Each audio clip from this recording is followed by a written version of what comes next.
नमस्कार एवरीवन। इस वीडियो में आज हम जानने आए हैं कि वेदर चेंज में सोरासिस पेशेंट को कैसे डील करना है और कैसी चीज़ें फॉलो करनी है और कैसी नहीं करनी है जिनसे उनका सोरासिस एग्रावेट ना हो, ट्रिगर ना हो।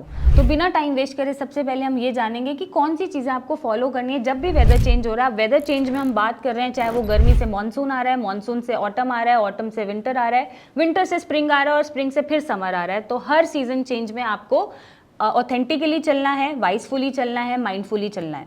तो सबसे पहले आपको क्या करना है कि अपने सीजन चेंज को अडेप्ट करना है अपनी बॉडी के हिसाब से। जो भी सीजनल सब्जियां हैं या सीजनल फूड आता है उसको आप अपनी डाइट के हिसाब से मैनेज करते हुए चलें, कुछ भी खाना शुरू ना करें। फॉर एग्जाम्पल जैसे गर्मियाँ आती हैं तो पेशेंट आम खाना शुरू कर देते हैं जिससे सोरासिस बढ़ जाता है, या फिर सर्दियाँ आती हैं तो ऐसे कोई डेयरी प्रोडक्ट्स खाते हैं जो नहीं उनको सूट करते हैं, गर्म दूध पीते हैं, छुआरे खाते हैं। तो ऐसी कोई भी चीज़ें आपको नहीं फॉलो करनी है, आपको माइंडफुली चलना है।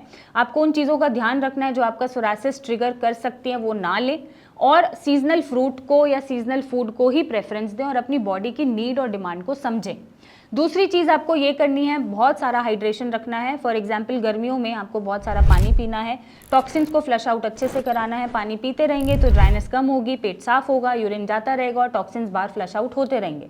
नेक्स्ट आपको ध्यान रखना है कि हाइड्रेटेड रहना है, ऊपर से भी मॉइस्चराइज रहना है। ऊपर से भी आपको बार बार मॉइस्चराइजेशन की ज़रूरत पड़ती है, चाहे कोई भी सीज़न हो, स्पेशली विंटर्स में या गर्मियों में भी सीज़न ड्राई होता है और ह्यूमिडिटी से आपको बहुत सारे स्किन कॉम्प्लिकेशंस हो जाते हैं। तो ऐसे में आपको मॉइस्चराइज करते रहना है और हर्बल लोशंस को प्रेफरेंस देनी है, कोई भी स्टेरॉइडल बेस्ड क्रीम्स को आप प्रेफरेंस नहीं देंगे। नेक्स्ट आपको ध्यान रखना है अपने पित्त को बैलेंस करते हुए चलना है। अब फॉर एग्जाम्पल आपका जब भी वात पित्त डिस्टर्ब होगा, सोरासिस ट्रिगर होगा, तो आपको जो डाइट करनी है वो आपको वात पित्त को बैलेंस करते हुए चलनी है। आप फर्मेंटेड फूड ज़्यादा नहीं खाएंगे, आप एनिमल प्रोटीन ज़्यादा नहीं खाएंगे, आप अल्कोहल का इंटेक नहीं करेंगे, आप बाहर का खाना अवॉइड करेंगे, आप स्टार्ची वेजिटेबल्स नहीं खाएंगे और बहुत ज़्यादा स्पाइसेस नहीं खाएंगे। तो अगर ये डाइट फॉलो होती रहेगी, आपके दोष बैलेंस रहेंगे, तो आपका सोरासिस ट्रिगर नहीं होगा। नेक्स्ट आपको ये ध्यान रखना है कि आपको जेंटल डिटॉक्स करते रहना है। फॉर एग्जाम्पल अगर कॉन्स्टिपेशन हो रहा है तो आप कोई भी त्रिफला चूर्ण का इंटेक कर सकते हैं, गूगल ले सकते हैं जिससे आपका पेट साफ होता रहे। कॉन्स्टिपेशन में आपको नहीं जाना है, पेट साफ होना ज़रूरी है। या फिर आप कोई भी पंचकर्मा थेरेपीज़ को ऑप्ट कर सकते हैं, शॉर्टर थेरेपीज़ को, जहाँ पर आपको मसाजेस दी जाती हैं, स्टीम दी जाती हैं, या आपका तेल से शोधन करा जाता है जिसमें आपका सोरासिस ट्रिगर नहीं होता और स्किन अच्छी हो जाती है। तो ये थेरेपीज़ आप छोटे छोटे प्रोसीजर्स को फॉलो कर सकते हैं। और लास्ट में आपके अपने स्किन को प्रोटेक्ट करके रखना है वेदर चेंज से। अगर बहुत ज़्यादा ठंडी हवाएं हैं, बहुत ज़्यादा गर्मी है, तो आप स्किन को कवर करके चलें, स्किन को प्रोटेक्ट करते हुए चलें और मॉइस्चराइज करते हुए चलें, जिससे किसी भी वेदर चेंज में आपका सोरासिस ट्रिगर ना हो। अब मैं बात करूंगी कि जो चीज़ें आपको अवॉइड करनी है और बिल्कुल फॉलो नहीं करनी है वो ये हैं। सबसे पहले आपको माइनर सिम्टम्स इग्नोर नहीं करने हैं, क्योंकि थोड़ी सी इचिंग से सोरासिस आपका बढ़ता चला जाता है और डीप कट्स और इंजरीज हो जाती हैं। तो वो आपको अवॉइड नहीं करने हैं। जहाँ पे भी इचिंग हो रही है आप वहाँ पे मॉइस्चराइज कर लें, रादर देन कि आप उसको इच करें या फिर आप स्क्रैच करें। नेक्स्ट आपको ये ध्यान रखना है कि बहुत ज़्यादा हॉट शावर्स नहीं लेने हैं किसी भी वेदर चेंज में। आप नॉर्मल पानी से 37 डिग्री सेल्सियस आपके पानी का टेम्परेचर होना चाहिए। नॉर्मल पानी से आप शावर लें, ठंडे पानी से आप शावर लें, बट बहुत ज़्यादा हॉट शावर्स मैं बोलूँगी अवॉइड करना है। कोई भी चीज़ ऐसी नहीं खानी है जो ऑपोजिट इन नेचर होती है। फॉर एग्जाम्पल दूध के साथ हम फ्रूट्स खाते हैं शेक बना के, वो नहीं लेना है।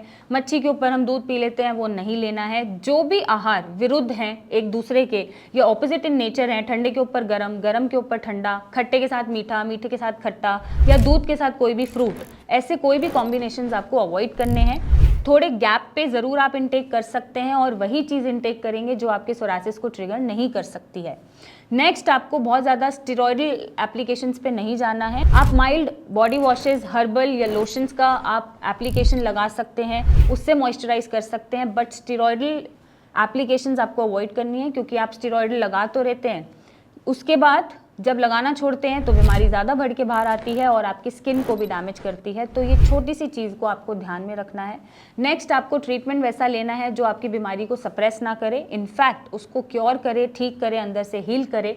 और स्ट्रेस नहीं लेना है किसी भी सीज़न में, और अपने सोरासिस को भूल जाना है अगर वो ठीक हो चुका है। क्योंकि आप बार बार अगर अपने बैक ऑफ द माइंड में ये ध्यान रखते हैं कि हाँ सोरासिस अब आ ना जाए, अब मौसम बदल रहा है, फिर सोरासिस आ जाएगा, फिर मुझे सफ़र करना पड़ेगा, तो इससे भी सोरासिस रिलैप्स होता है। आपको कामनेस रखनी है, आपको बिल्कुल स्ट्रेस नहीं लेना है और कुछ फिजिकल एक्टिविटी आप ज़रूर करते रहें ताकि आपके हैप्पी हार्मोन्स निकलते रहें, स्ट्रेस आपका बहुत ज़्यादा ना बने और आपका सोरासिस ट्रिगर ना हो। और अगर ट्रिगर हो रहा है तो नीचे दिए गए नंबर पे मेरी टीम से बात करें, हमसे मिलने आएँ और अपने सोरासिस को ख़त्म करें। Thank you and take care.